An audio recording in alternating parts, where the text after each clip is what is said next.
Hello viewers, welcome to ज्ञान कौशल। आज हम लोग शांति शिक्षा एवं सतत प्रयास के अंतर्गत तनाव प्रबंधन तथा आंतरिक शिक्षा के बारे में पढ़ेंगे। जैसा कि आप सब जानते हैं कि आजकल जो भी परिस्थितियां हैं कि हर एक व्यक्ति, चाहे बच्चा हो, बड़ा हो, बुजुर्ग हो, तनाव की स्थिति से गुजरता है। तो आइए पहले इनका तनाव का अर्थ, परिभाषा, किन किन कारणों से तनाव होता है, इन सब पे हम आज प्रकाश डालेंगे। तो पहले तनाव का अर्थ देख लेते हैं। शारीरिक एवं मानसिक असामान्यता के कारण तनाव उत्पन्न होता है। तनाव की परिस्थिति में व्यक्ति अधिक उत्तेजित हो जाता है और वह परिस्थितियों का सामना उचित प्रकार से नहीं कर पाता है। यानी तनाव के कारण व्यक्ति जो भी परिस्थिति आई है उसका मुकाबला वो ठीक से नहीं कर पाता है। तनाव इन कारणों से होता है। आवश्यकता, यानी व्यक्ति की आवश्यकता ज़्यादा होती है, उस आवश्यकताओं की पूर्ति नहीं हो पाती, तब भी तनाव उत्पन्न होता है। इच्छा, अगर इच्छा व्यक्ति की काफ़ी बलवती होती है, यानी काफ़ी ऊंची चीज़ की इच्छा रखता है और वो उसे नहीं मिलती है, तब भी उसे तनाव होता है। लक्ष्य, जिस लक्ष्य को प्राप्त करने का वो उद्देश्य रखता है कि हमें इस लक्ष्य तक जाना है, उस लक्ष्य को प्राप्त नहीं कर पाता है, तब भी तनाव होता है। अपमान, जब व्यक्ति समाज में अपमानित अपने आप को महसूस करता है, तब भी तनाव को फेस करता है। शारीरिक दोष उसमें किसी भी प्रकार का हो, तब भी उस व्यक्ति में तनाव उत्पन्न होता है। ऐसे अनगिनत चीज़ें हैं जिसकी वजह से व्यक्ति तनाव में आता है। परिभाषा हम गेट्स की ले लेते हैं। गेट्स ने कहा है, तनाव असंतुलन की दशा है जो प्राणी को अपनी उत्तेजित दशा का अंत करने के लिए कोई कार्य करने के लिए प्रेरित करता है। तो ये है तनाव प्रबंधन और उनकी परिभाषा। आप सब जानते हैं कि आजकल हम लोग जिस परिवेश में, जिस वातावरण में रह रहे हैं, हर एक व्यक्ति तनाव से ग्रसित है। कुछ व्यक्ति तनाव को फेस करते हुए आगे बढ़ता है, उसका समाधान ढूंढता है। कुछ व्यक्ति इस हद तक तनाव में आ जाता है, डिप्रेशन में आ जाता है कि उसे मनोचिकित्सक के सलाह की ज़रूरत पड़ती है। तो तनाव प्रबंधन यही कार्य करता है कि अगर व्यक्ति बहुत ज़्यादा डिप्रेस है तो उसे किस तरह से निकाले। तो ये पॉइंट में है, आइए देख लेते हैं। तनाव के स्रोतों की पहचान करना।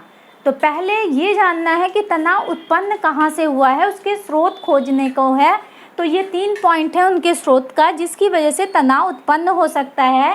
पहला है वातावरण संबंधी तनाव।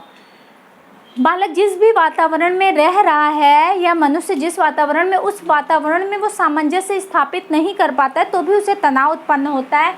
जैसे मौसम अगर उसके अनुकूल नहीं है तो भी तनाव होगा। क्यों? क्योंकि शारीरिक उससे मानसिक, आप शारीरिक कंफर्टेबल नहीं होते हैं तो वो तनाव दिमाग पे जाता है और व्यक्ति तनाव की स्थिति में आता है कि अरे हमें बहुत गर्मी हो रही है या बहुत ज़्यादा यहाँ ठंड है, तो वो मेरे दिमाग पे पड़ता है कि अरे बहुत ज़्यादा ठंड है। तो शारीरिक उसमें है शोरगुल। जब व्यक्ति बहुत ही शांत जगह पे रहता है और एकाएक उसे ऐसी जगह पे रहना पड़ता है या जाना पड़ता है जहाँ बहुत ज़्यादा हल्ला होता है, तो वहाँ व्यक्ति अपने आप को एडजस्ट नहीं कर पाता है। उस शोरगुल माहौल में वो कंफर्टेबल नहीं हो पाता है और तनावग्रस्त हो जाता है। नेक्स्ट है भीड़। बहुत ही कम लोगों की जगह पे व्यक्ति जब रह रहा है और एकाएक उसे भीड़ में रहना पड़े, भीड़ में जाना पड़े, लोगों से मिलना पड़े और वो अपने आप को वहाँ कंफर्टेबल नहीं हो पाता है या सामंजस्य नहीं बैठा पाता है, तो भी उसे डिप्रेशन की अवस्था में वो जा सकता है। प्रदूषण, आजकल आप देख रहे हैं कि इतना प्रदूषित वातावरण है कि आप बाहर निकलेंगे अधिकतर महानगरों में तो वहाँ का इतना ज़्यादा प्रदूषण निकलता है। सड़कों पे आप जाएंगे तो उससे भी व्यक्ति तनाव में आता है कि अरे बहुत ज़्यादा प्रदूषण है, मास्क वगैरह लगा के घूमता है। भीषण यातायात में, यहाँ तो नहीं कहेंगे, लेकिन आप महानगरों में जाएंगे तो 1-1 घंटा 2-2 घंटे यातायात में आदमी फंसता है। इतना भीषण जाम लगता है। तो जब वो जाम में व्यक्ति फंसता है तो वहाँ उसे मानसिक रूप से वो पूरी तरह से तनाव में रहता है। आप कभी नहीं देखेंगे कि व्यक्ति जब जाम में फंसा हो तो मुस्कुराता हो, म्यूजिक सुनता हो, एंजॉय करता हो, नहीं। उस वक्त उसे उस जाम से निकलने के लिए जो तनाव फेस वो करता है, ये वो व्यक्ति ही जानता है जो उस जाम में फंसा रहता है। असुरक्षित घर, अगर व्यक्ति का घर सुरक्षा की दृष्टि से सही नहीं हो तब भी व्यक्ति तनाव में रहता है। हर वक्त उसे ये चिंता रहती है कि अरे कहीं मेरे घर में चोर तो नहीं घुस जाएगा, कहीं ये प्रॉब्लम तो नहीं मेरे घर में हो जाएगी। तो असुरक्षित घर भी होता है तो व्यक्ति तनाव में रहता है। आसपास हो रहे अपराध, इसकी वजह से भी व्यक्ति काफ़ी हद तक तनाव में जाता है। जैसे आप सुबह उठाइए, न्यूज़पेपर पढ़िए, न्यूज़पेपर में आपराधिक घटनाएं इस कदर भरी रहती है कि उसको पढ़ने के बाद आप 10 मिनट के लिए तनाव में आ जाते हैं कि अरे आसपास मेरी इतनी ज़्यादा घटनाएं, आपराधिक घटनाएं घट रही है। तो ये भी व्यक्ति के तनाव का कारण बनता है। तो वातावरण संबंधित तनाव में ये सारे पॉइंट आते हैं। सामाजिक तनाव नेक्स्ट पॉइंट है। तो आप सब जानते हैं व्यक्ति एक सामाजिक प्राणी है, वो समाज में रहता है और उससे संबंधित जो वो चीज़ें करता है तो कभी वो सकारात्मक और कभी नकारात्मक होता है, जिससे तनाव उत्पन्न होता है। जैसे माता पिता, भाई बहन, पति पत्नी या कर्मचारियों के साथ अगर सामंजस्य नहीं बैठा पाता है, जैसे आप देखेंगे कि भाई बहन, बहन बहन, भाई भाई आपस में प्यार से नहीं रह रहे, एक दूसरे से गलत शब्दों का इस्तेमाल कर रहे हैं, ऊंची वॉइस में बोल रहे हैं, तो कहीं ना कहीं व्यक्ति तनाव में आता है। हाँ, हमसे छोटा हो के ये हमसे इस तरह से बात कर रहा है या वो हमसे बदतमीजी कर दिया। पति पत्नी आजकल आप देखते होंगे कि अहम की भावना टकराने लगती है कि हाँ हम बड़े हैं या ये मेरी बातों की अवहेलना कैसे कर दिया। माता पिता, एक घर में रहते हुए भी माँ बाप से ज़्यादा आदमी बातें नहीं करता है तो भी तनाव की स्थिति माँ बाप या बच्चे में आती है। बच्चा ये सोचता है कि माँ बाप उससे बहुत ज़्यादा बात नहीं करते हैं और बूढ़े माँ बाप हो जाते हैं तो माँ बाप ये सोचते हैं कि बच्चा नहीं बात करता है, तो तनाव की स्थिति आती है। कर्मचारी जिसके साथ आप एक जगह एक प्लेस पे कार्य कर रहे हैं, वहाँ के साथ के कर्मचारी भी अगर आपके साथ सही से बिहेव नहीं करते हैं तो तनाव की स्थिति उत्पन्न हो जाती है। सामाजिक प्रतिष्ठा, हम जिस समाज में रहते हैं उस समाज में अपनी प्रतिष्ठा को बरकरार रखने के लिए भी तनाव के दौर से गुजरना पड़ता है कि ऐसा नहीं हम ये काम कर दें तो हमारी प्रतिष्ठा कहीं ना कहीं गिर जाए। तो अपनी प्रतिष्ठा को बरकरार रखने के लिए भी व्यक्ति तनाव को फेस करता है। आर्थिक समस्या, आमदनी अठन्नी खर्चा रुपया वाला हाल हो गया है आजकल, महंगाई आप देख ही रहे हैं। तो कहीं ना कहीं आर्थिक स्थिति डावाडोल होती है तो व्यक्ति तनाव में घिरता है। अच्छी नौकरी की चिंता, व्यक्ति बहुत ज़्यादा एजुकेटेड है लेकिन उसे नौकरी क्या मिली 5,000 रुपये की, तो वो कहीं ना कहीं तनाव में घिरा रहेगा। क्यों?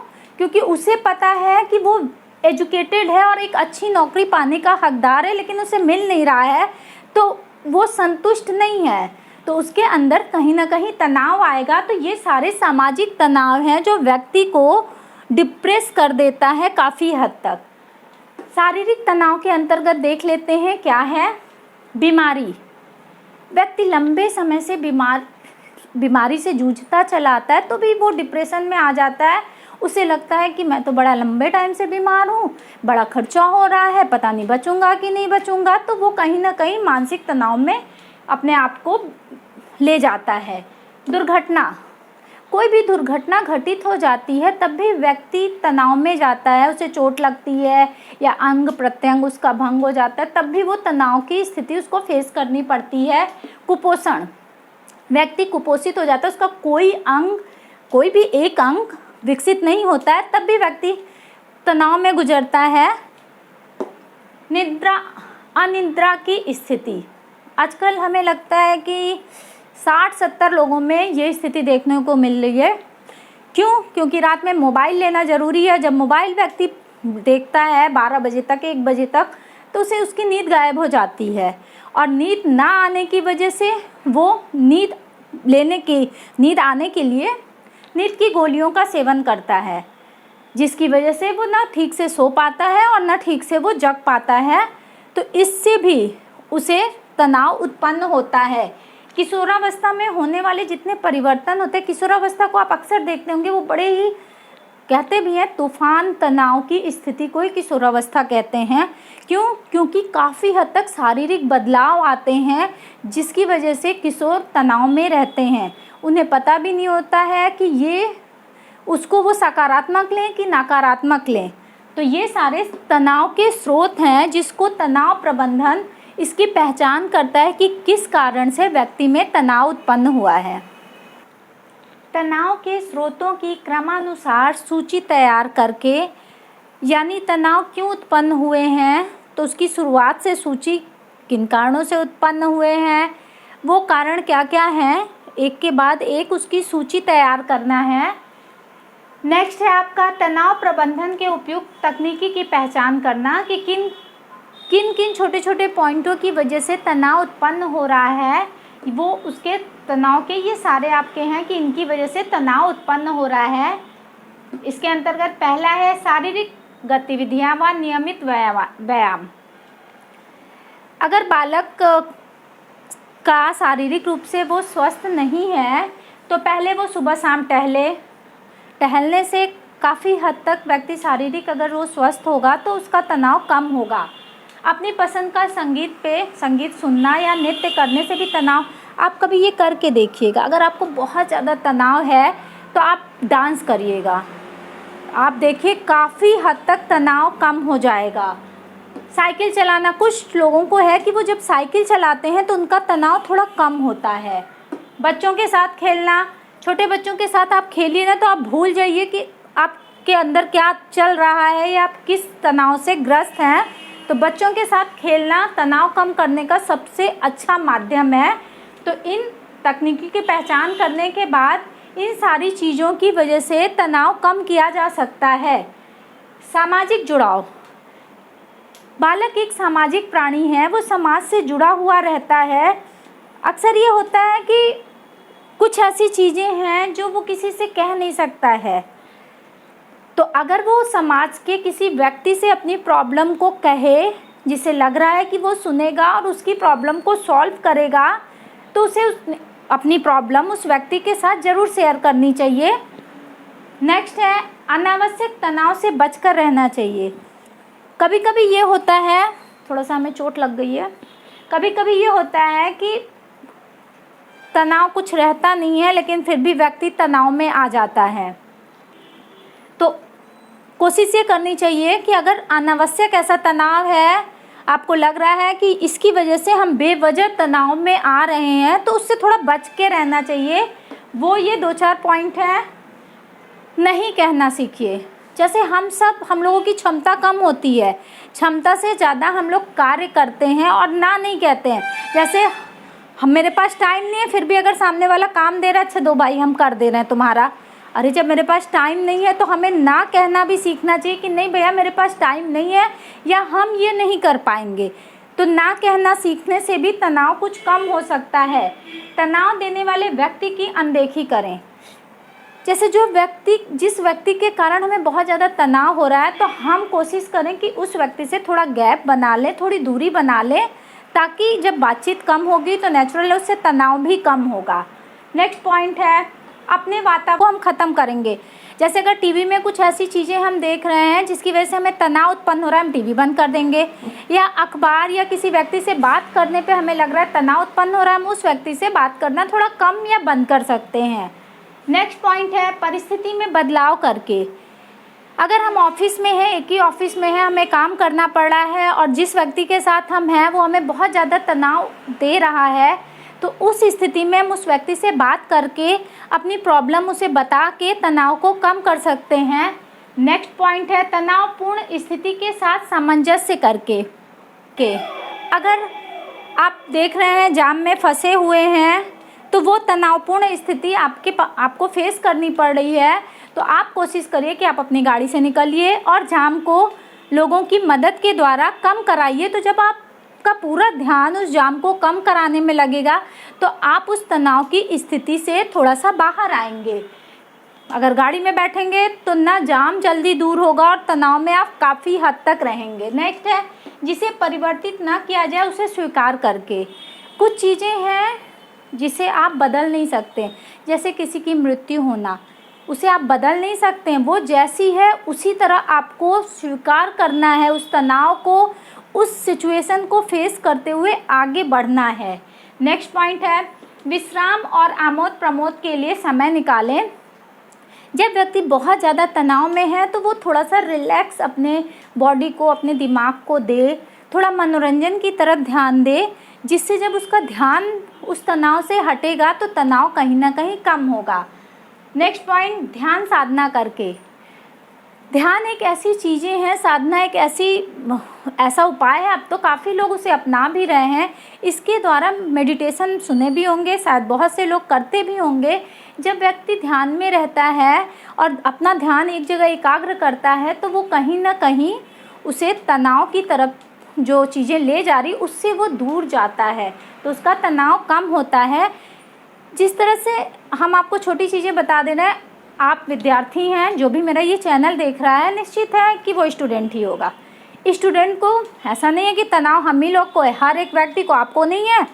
पास कैसे हों, क्लासेज नहीं चल रही है, मेरे फ्रेंड का नंबर बड़ा ज़्यादा आया है, लड़कियां हैं इतना तैयार हुए हैं, कॉम्प्लीमेंट्स नहीं मिल रहा है, या हम जिस मुकाम पे जितना ज़्यादा पढ़े हैं उतना अच्छा नंबर अचीव नहीं कर पाए हैं। ये सारे तनाव के अनगिनत कारण हैं। आप कभी बैठिएगा और सोचिएगा कि पूरे दिन में आप कितनी चीज़ों को लेके तनावग्रस्त थे। सोचेंगे तो आपको निकलेगा हल। और हाँ, आपने मेरे इस चैनल पे बहुत ज़्यादा प्यार दिया है। मेरा नया चैनल एड्यूरिंग ब्यूटी है, आपको यहाँ स्क्रीन पे आ जाएगा। आप उस चैनल को भी अपना प्यार दीजिए। अगर आप ऑनलाइन शॉपिंग खरीदते हैं, आप ऑनलाइन शॉपिंग करना चाहते हैं, तो इस चैनल पे आप जाएंगे तो आपको ऑनलाइन शॉपिंग की चीज़ों का रिव्यू, ब्यूटी टिप्स और होममेड ब्यूटी दिखाएंगे हम आपको। तो आप उस चैनल पे भी जाके उस चैनल को देखिएगा। अगर आपको पसंद आए तो प्लीज़ सब्सक्राइब, लाइक कर दीजिएगा। और मेरे इस चैनल को भी आप सब्सक्राइब करना भूल जाते हैं, तो इसे लाइक, सब्सक्राइब और जितने आपके फ्रेंड सर्कल में हैं उसे ज़्यादा से ज़्यादा शेयर करिएगा। योग देख लेते हैं। योग के कारण ही काफ़ी हद तक हम अपने तनाव को कम कर सकते हैं।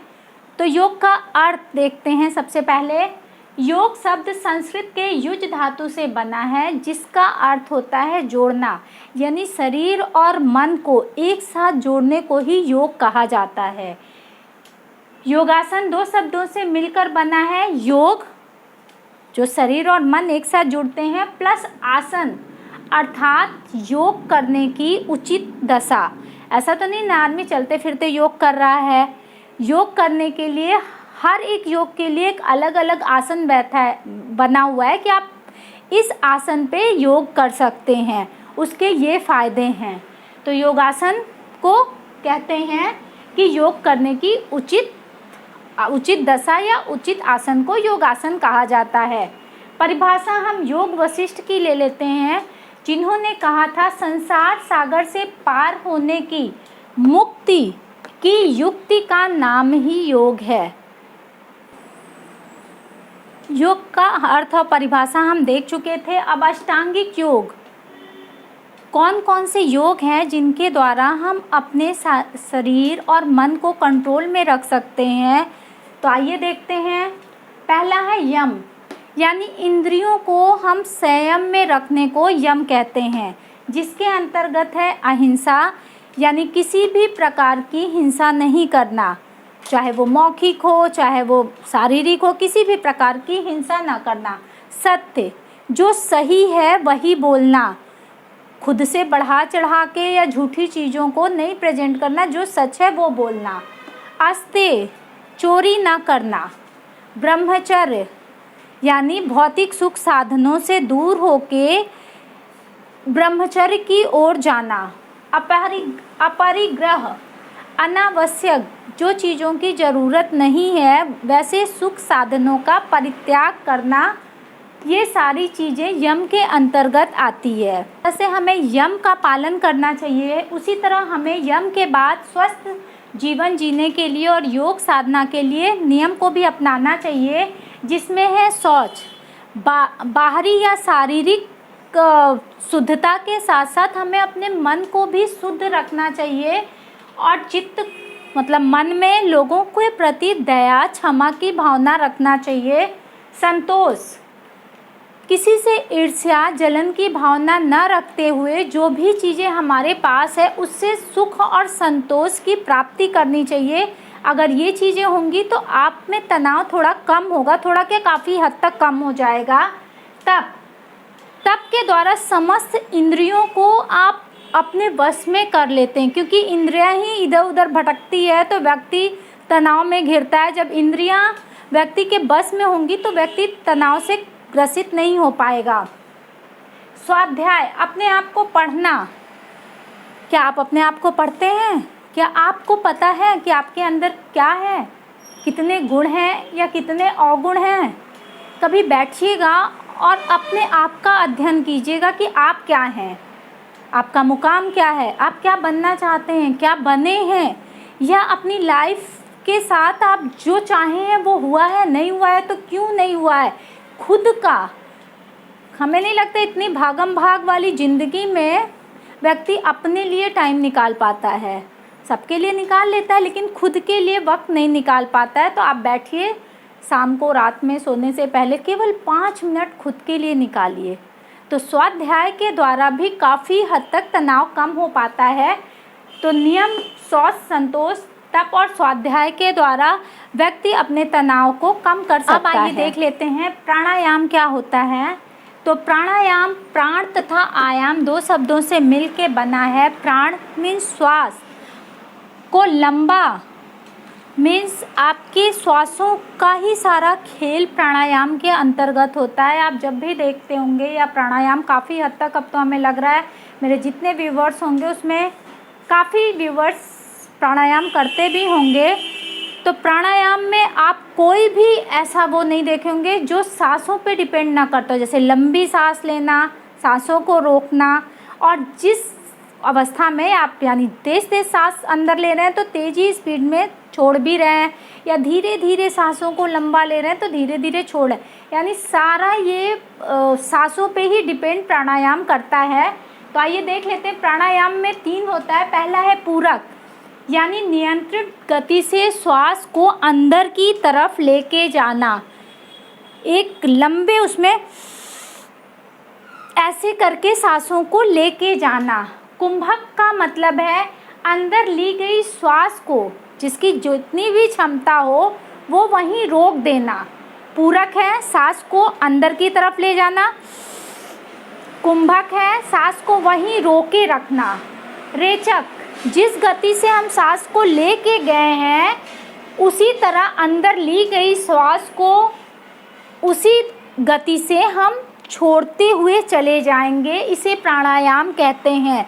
यानी श्वास को लेना, रोकना, फिर श्वास को निकालना ही प्राणायाम कहलाता है।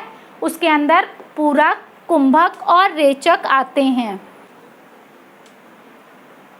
नेक्स्ट पॉइंट है आपका प्रत्याहार। अपनी इंद्रियों को बाह्य चीज़ों से, विषयों से हटाकर अपने मन को अपने वश में करना। मन बहुत चंचल होता है। आपका मन देखेंगे कि डाइटिंग कर रहे हैं पर पिज़्ज़ा आ गया, डाइटिंग एक तरफ गई और भर पेट पिज़्ज़ा खा लिया।